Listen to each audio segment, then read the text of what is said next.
Nous retrouvons nos chers invités pour la suite de Regard Croisé. Emmanuel Vivien, Tommy, Louis Kamako et Georges Eo. On parlait de la Finlande et de la Suède qui ont soumis leur demande d'adhésion à l'OTAN.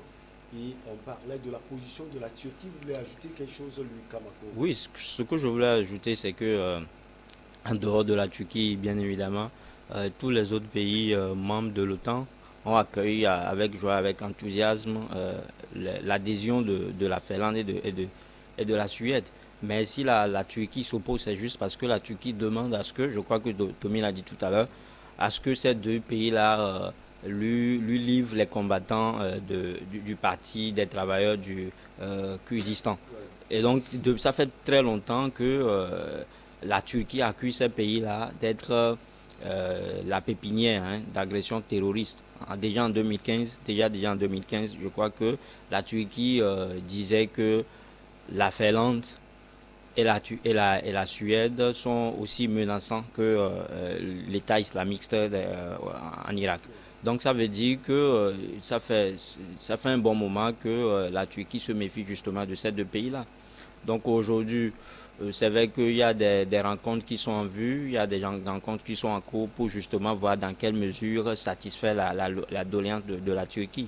Mais ça veut dire que c'est mal parti, quoi. C'est-à-dire que la Finlande et la Suède viendront peut-être seront les prochains membres de l'OTAN, mais elles ne verront pas d'un bon oeil la Turquie. Parce que euh, tout le monde le voit aujourd'hui que la Turquie justement a déclaré la guerre ouvertement à ces deux nations-là. Donc dès qu'elles seront là, elles vont se dire qu'il y a un pays qui ne les porte pas dans leur cœur. Et donc il y aura justement il y a peut-être cette crise de confiance entre les trois pays. Donc comme je le dis, je ne le dirai jamais assez, le problème aujourd'hui n'est pas d'être membre de l'OTAN. Il faut que chacun arrive à prendre conscience que la science sans conscience n'est que ruine de l'âme. Il faut que nous essayons de reconnaître que la science a ses limites et qu'aujourd'hui, on n'a pas besoin forcément de nous lancer dans une course effrénée dans l'armement. C'est tout ça, en fait, aujourd'hui, parce que tout le monde se dit, mais que j'ai des ressources nucléaires, je peux me lancer tout ce que je veux. Donc, c'est ça, aujourd'hui. Tout le monde veut s'expérimenter et veut exprimer sa suprématie. Donc, du moment où nous n'arrivons pas justement à enlever cela dans la tête, je pense que on va tous vouloir être membre de l'OTAN et la liste des pays de l'OTAN va s'alourdir. Vous l'aviez dit, voir d'un bon oeil ou pas. Et parlant de la Turquie, alors comment la Russie, elle, voit cette demande d'adhésion de la Finlande et de la Suède? Emmanuel Vigentoni. C'est là même où il y a le problème. C'était le problème avec l'Ukraine. La Russie ne voudrait pas que l'Ukraine soit membre de l'OTAN parce qu'en réalité, c'est quoi le problème? La Russie et l'Ukraine sont tellement proches que si jamais l'Ukraine devenait membre de l'OTAN, c'est une menace. Les Américains, les autres pays européens peuvent passer par l'Ukraine pour pouvoir menacer ou attaquer la Russie. Voilà. Donc la Russie veut se mettre à l'abri, c'est pourquoi la Russie attaque en premier. Maintenant, est-ce que beaucoup de pays veulent mettre fin à la guerre? Oui, la Turquie même a commencé par jouer une médiation pour mettre fin à la guerre en Ukraine ou entre l'Ukraine et la Russie. Mais au même moment, la Finlande et la Suède aussi se lancent dans la même aventure que l'Ukraine, c'est-à-dire demande l'adhésion à l'OTAN. Et le président finlandais aurait appelé Poutine personnellement pour lui annoncer la nouvelle. Oui, en fait. Ce que la Suède n'a pas fait. Le problème, c'est quoi? C'est une façon de faire la dissuasion. Écoutez, je ne suis plus seul, je peux être protégé parce que pourquoi les pays veulent rentrer dans l'alliance, c'est que quand vous êtes dans l'alliance, si une force extérieure vous attaque, tous les autres pays de l'alliance s'unissent contre la force. Bon, alors, aujourd'hui, on peut se poser la question de savoir pourquoi les États-Unis ne veulent pas combattre en Ukraine, tout simplement parce qu'ils ne peuvent pas directement. S'ils commencent par combattre en Ukraine directement, la Russie peut attaquer aussi.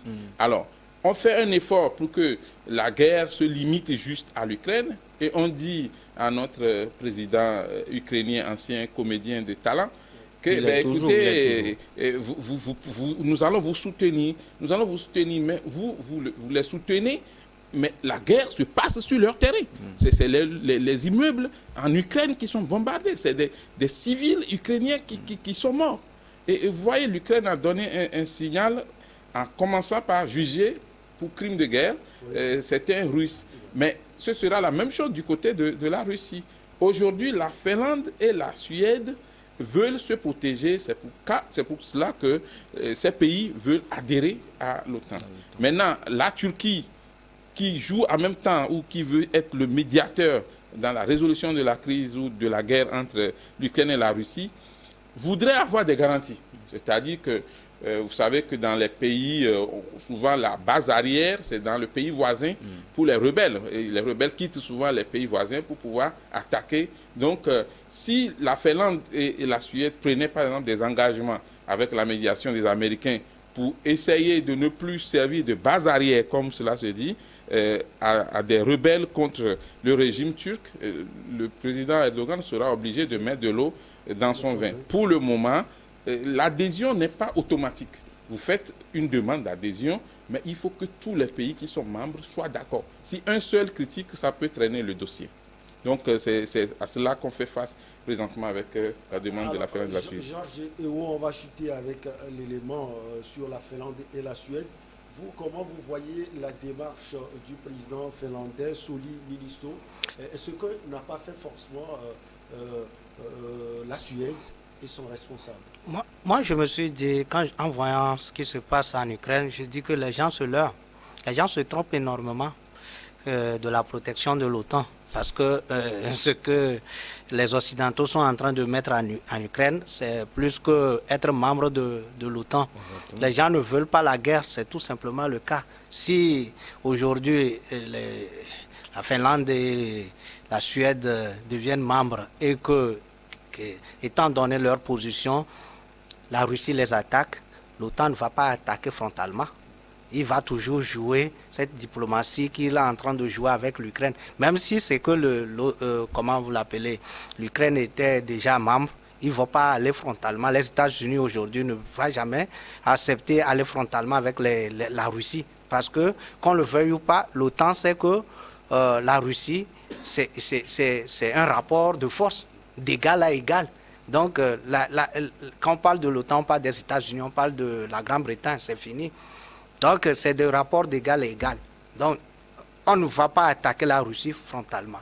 Donc, la démarche voudrait que peut-être qu'il puisse expliquer un certain nombre de choses à Poutine pour lui dire, en fait, nous avons pendant longtemps été neutres, mais aujourd'hui, nous avons pensé que c'est bon, nous estimons... Sachant très bien que c'est ça qui a créé le problème.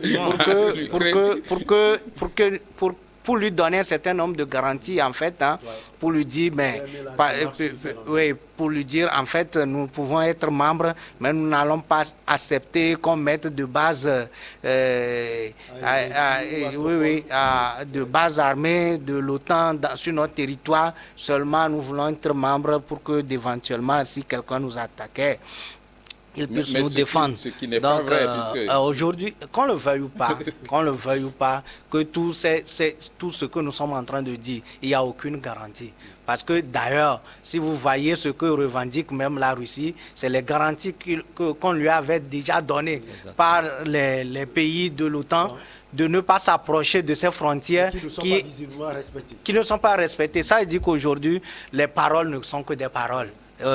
S'il n'y a pas un intérêt en jeu, les gens ne vont jamais respecter. S'il y a un intérêt en jeu, les gens ne vont jamais respecter les engagements. Parole, vous la gardez, Georges Ewo. Les enquêtes menées par le Niger et la France n'ont pas permis de déterminer les circonstances de la mort de 3 manifestants lors de heures fin novembre 2021 au passage d'un convoi de l'opération Barkhane. Nous sommes au Niger et en France, près du Burkina Faso et du Mali, a annoncé le gouvernement malien. Alors, ce qui est sûr, Georges Ewo, les victimes de Terra seront indemnisées. Ils seront indemnisés. Faut-il le rappeler, c'est le convoi de Barkhane qui avait quitté Abidjan pour le nord du Niger, je crois, et qui a été stoppé au centre du Burkina par les manifestants. Il faut le préciser qu'il n'y avait pas de mort au Burkina. Et curieux, au pays de Bazoum, qui avait vivement critiqué ce qui se passait au Burkina. Et curieux, il y a eu des morts. Et je vois, il y avait une opération conjointe de la France et du Niger qui ont fait des enquêtes et finalement n'ont pas trouvé les causes des morts de ces personnes-là et qui ont décidé solidairement d'indemniser les personnes ou bien les victimes ou bien leurs familles.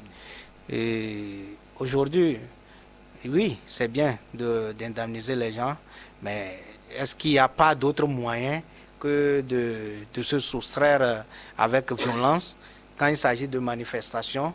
Parce que nous voyons, quand on parle de manifestations sur d'autres cieux, comme en France, je ne pense pas que c'est comme ça se passe.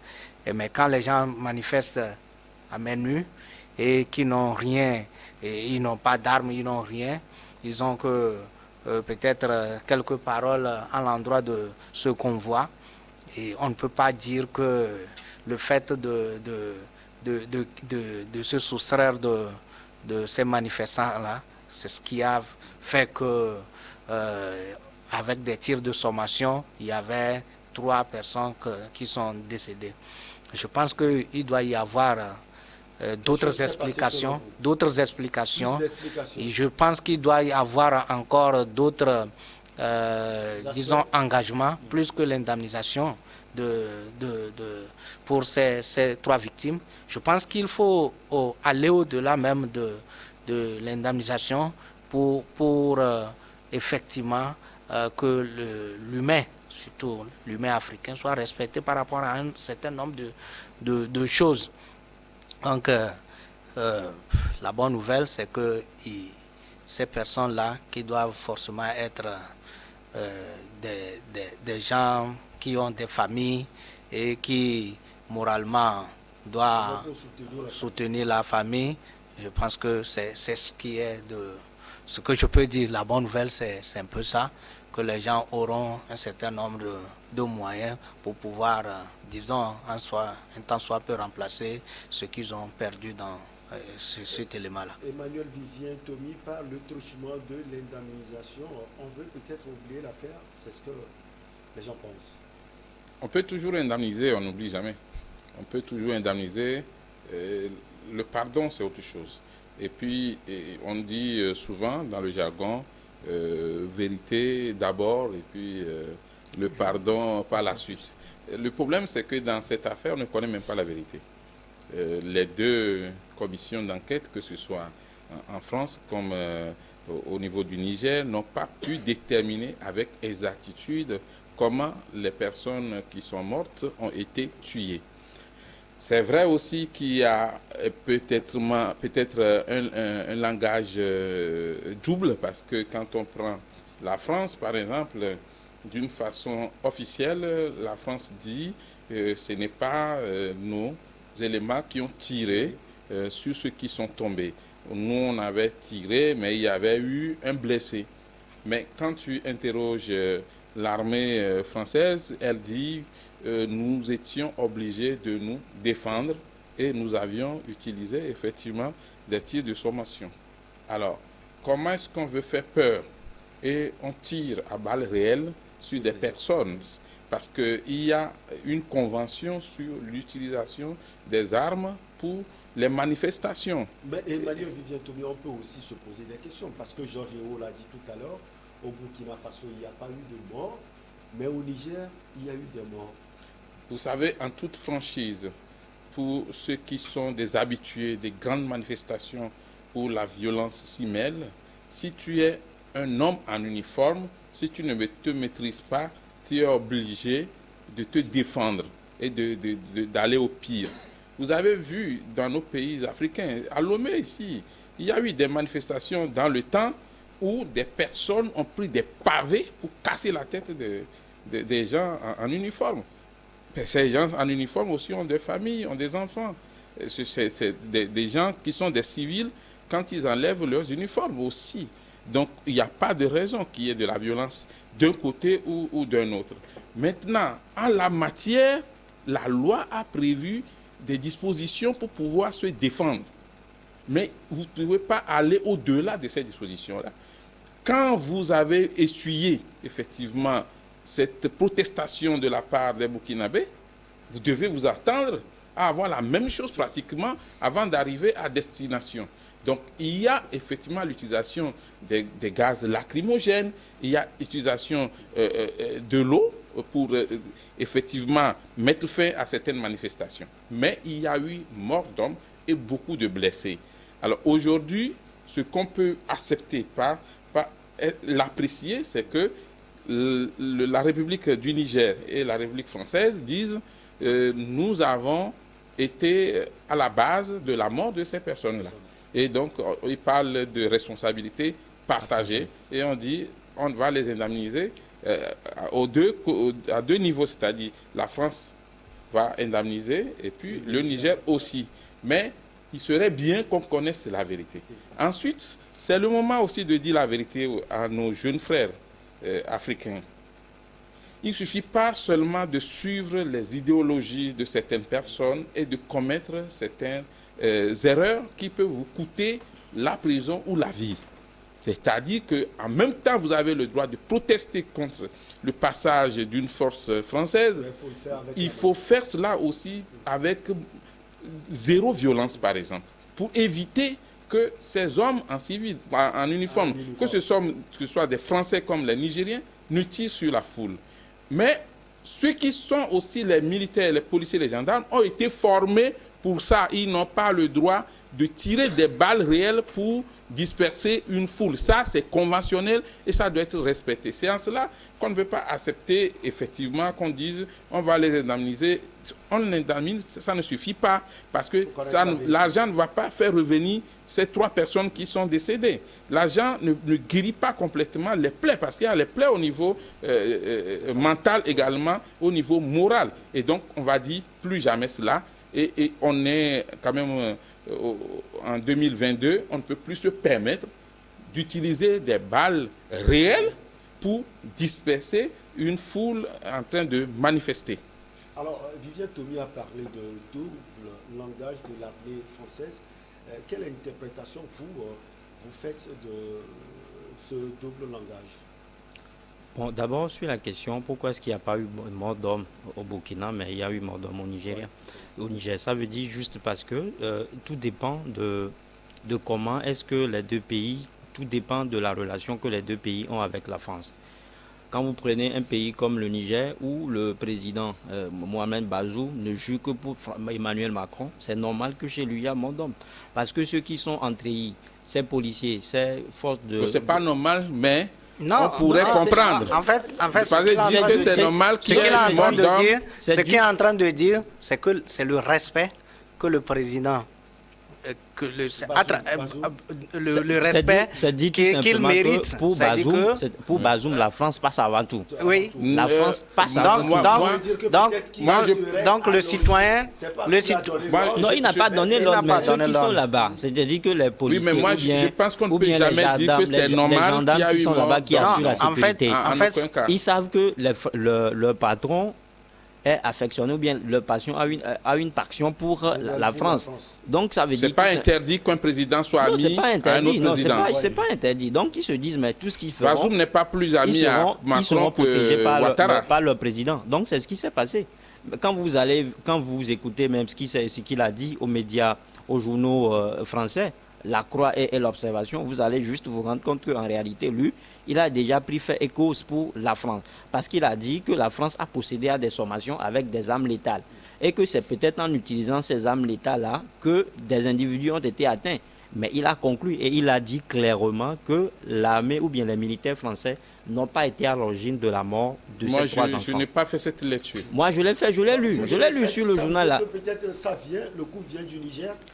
Bon, non, mais oui, c'est ce qu'il veut dire. C'est ce qu'il veut dire implicitement, qu'en réalité, ce sont ces hommes qui ont tué. Non, ça, c'est votre analyse. Non, mais c'est pas mon analyse, en fait. C'est ce qu'ils sont en réalité de sa sortie.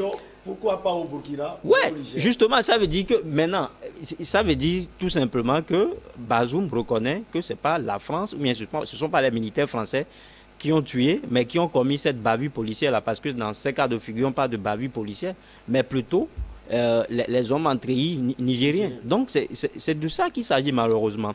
Déjà que quand l'affaire, quand la crise, quand vous lisez le rapport, voilà, il a sauté le ministre de la sécurité et le haut commandant de la gendarmerie. Il les a sautés parce que bien pour avant lui, que l'enquête même ne soit ouverte, ça veut dire que lui il a sa position. Oui.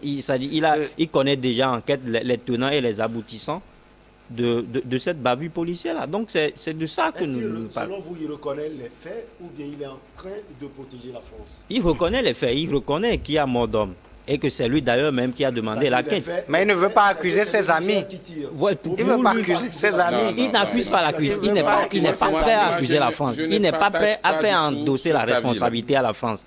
Pour lui, la France passe avant tout. C'est Mohamed Bazoum quand même. Vous le connaissez un peu plus que moi. Oui, mais attendez. Donc, c'est dire attendez. Il ne faut pas confondre le fait que Bazoum soit rien. ami à Macron. Et Bazoum, c'est quand même le président du Niger. Non, mais je ne trouve rien d'anormal. Quand vous lisez son interview, il n'a jamais dit que c'est le Niger qui a tiré, non? Moi, ça ne me fait aucun mal, ça ne me fait aucun problème que Bazoum soit ami avec Emmanuel Macron. Comme Assimi Goïta est ami avec la Russie. Oui, avec la Russie, oui. avec le diplomate togolais Assimi Goïta est ami avec le diplomate togolais Robert Doucet. Donc, on peut être le Togo est en train de jouer à la médiation, c'est autre chose. C'est pas une question d'amitié. Non, mais ça, Robert Doucet même l'a dit que Assimi Goïta, c'est un ami. Le Togo veut faire revenir la paix, ce n'est pas une question d'amitié. Maintenant, quand vous êtes président d'une république, je pense que les citoyens passent avant tout. Parce que Bazoum, s'il est là-bas aujourd'hui, ce ne sont pas les Français qui l'ont plébiscité, ce sont les Nigériens. Il faut qu'ils protègent les Nigériens. C'est pour ça que je profite peut-être pour faire cette déviation. C'est pourquoi moi j'apprécie en fait ce que fait actuellement Macky Sall. Je l'ai souvent critiqué ici, mais j'apprécie sa sortie, la manière dont il protège son joueur, Idrissa Gana Gueye, qu'on se sujet de ce qui arrive en fait aux joueurs. Donc je pense que quand on est père de la nation, c'est comme ça. Partout il y a injustice. Partout où un citoyen se sent en danger, il faut que vous interveniez. Donc c'est ça aujourd'hui. Mais quand vous voyez les déclarations de Mohamed Bazoum, je pense que ce n'est pas le cas. Pour vous, c'est clair. C'est clair. Il accuse indirectement en fait son armée. Pour lui, les bévues policières ont été commises par l'armée nigérienne. Voilà. Alors, Georges, est-ce que Bazoum protège, selon vous, la France, ou bien il reconnaît la vérité? Ce sont les Nigériens qui ont tiré. Oui, je voudrais dire quelque chose à Tommy. C'est que vous êtes papa à la maison et que votre enfant a fait quelque chose. Et l'étranger qui est venu, vous lui dites, mais en fait, mon enfant là, il est têtu. C'est fini. C'est-à-dire que l'enfant, qu'il ait raison ou pas, tout le monde saura, cet enfant est têtu. En fait, quand les manifestants avaient bloqué la voie au Burkina Faso, je me rappelle, c'est sur ce plateau-là qu'on avait discuté. Il lui donnait déjà le ton là-bas, voilà, comme déroulant tous les mérites de la force Barkhane, avant que les gens n'arrivent même sur son territoire. Donc du coup, il critiquait les Burkinabés d'avoir bloqué le convoi, comment on l'appelle, de Barkhane. Mais quand les gens sont arrivés et qui sont sur votre territoire et que une partie de la population manifestait, et en aucun moment on n'a pas dit qu'ils exerçaient la violence sur le convoi. On dit qu'ils manifestaient, ils ont bloqué la voie. C'est pareil comme au Burkina. C'est pourquoi la question a été pourquoi on n'a pas tué, puisque les Burkinabés avaient joué la médiation. L'armée burkinabé, c'était le temps de Roch Kaboré. Ils étaient descendus sur le terrain pour négocier avec les manifestants, donnant d'ailleurs de la valeur à leurs citoyens, qui permet de savoir aux citoyens que, mais en fait, ce qui n'a pas fait. Et là, les gens qui sont en face, les corps habillés qui sont en face, ils se voient plus supérieurs, si on peut le dire ainsi, plus que les manifestants. Sinon, ils allaient adopter. Je crois qu'ils avaient fait 3 jours au Burkina. Et au Niger, je ne sais pas s'ils ont fait même un jour. Mais ce qui s'est passé, on l'a vu. C'est ça même de ça on parle. On n'interdit pas à quelqu'un d'avoir un ami. Mais vous pouvez avoir d'amis. Mais il faut avoir l'intérêt supérieur. Il faut savoir comment défendre l'intérêt supérieur d'une nation. Surtout quand on est chef d'État. Quand on est chef d'État. Donc aujourd'hui, il a été question d'indemniser les gens. Vous voyez-vous que ils se disent solidaires. Mais solidarité en quoi? Et vous ne dites pas qui a tiré et pourquoi et dans quel cas les gens ont tiré. Vous ne dites pas la vérité, vous êtes d'accord. Mais vous voulez indemniser. Vous reconnaissez en quoi? Donc il ne faut pas qu'on se voie la face. Il faut qu'on puisse dire à nos chefs d'État qu'en réalité nous passons avant tout devant l'étranger. Maintenant, si l'étranger est venu donner sa vie pour nous et qu'on veut le protéger, qu'on le protège, mais quand même qu'on puisse lui dire la vérité pour lui dire, mais effectivement, l'étranger étant venu, il a tué et il s'est venu dans ces conditions-là, donc il s'excuse. Et là, en s'excusant, comme il a dit à l'entame de son sujet, la vérité et puis le pardon. Le pardon, quand je suis en faute et que j'avoue, non, excusez-moi, ça passe. Que de dire, non, je ne sais pas si je suis en faute, mais je veux réparer. Et c'est pas bien. Oui, mais moi je voudrais juste dire que, premièrement, quand vous êtes chef d'État, vous avez une lourde responsabilité. Et un président de la République, par exemple, c'est le père de la nation. Et le président de la République est comptable même des erreurs de l'armée et des autres institutions. Parce que c'est lui le numéro 1. Alors comment ça se passe pour apaiser les cœurs? Vous êtes obligé, dans la stratégie politique, de présenter des excuses au nom de l'État, de demander pardon au nom de l'État et de reconnaître vos fautes en tant que chef de l'État. Ce qui n'a pas reconnu. Ce que M. Bazoum, le président du Niger, a eu à faire, c'est d'expliquer que, et c'est la réalité, les deux rapports d'enquête, que ce soit par les services français comme les services nigériens, n'ont pas pu jusqu'à cette date déterminer qui a tiré. Ce qu'il n'a pas du tout accepté. Mais on ne peut pas, parce qu'on n'a pas encore su, puisque l'histoire est têtue, on saura plus tard. Parce qu'on n'a pas encore su qui a tiré, laisser les victimes, surtout les blessés, continuer par souffrir. On dit on va indemniser. Mais dans son discours, M. Bazoum n'a jamais dit que la France est sainte dans cette affaire. Non, mais il suffit de... Il a rappelé les faits. Et il a même insisté là-dessus. Donc ça veut dire que l'enquête continue. L'enquête n'est pas terminée. Ça continue. Si pour le gouvernement nigérien ou le gouvernement français, c'est terminé, pour les médias, par exemple, ce n'est pas terminé. Pour les médias, cette enquête n'est pas finie. La vérité va sortir un jour. On va marquer la pause et on revient juste après.